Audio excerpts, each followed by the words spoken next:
kakam üçin uyku diýen zat bu günah işiden ýany gyzatdy. Men kakam dağdan aldıktan soň hiç aşan yatmaýardy. Men ömrümde ýekiji görgelek gördüm.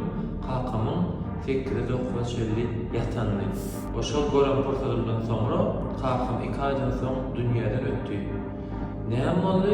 Kakam ýaramaýan eken. Şol sebäpden şol gün aldıktan soň ýatypdyr. Kakam hemişe diýerdi, hiç açan erkek adam gün doğandan sonra öýde ýatmaly. Hemişe erkek adam zähmet bilen meşgul bolmaly, bir zat etmeli. Haçanda men telewizor görüp oturýardym, kakam aýdýardy, "Näme üçin sen birden durmuşyny görmeli? Bar daşarçyk, öz durmuşyny gur. Özüň bar sporda, hatda kitapxana, kitap oku, bir zatlar öwren" diýerdi. Ýöne men şol döwürler şoňa düşünmeýärdim. Kakam dünýäden ötenden soňra aýdýan sözlerini düşünüp başladym diýip, Matthew McConaughey dünýädäki izwesli aktyorlaryň biri aýdýar.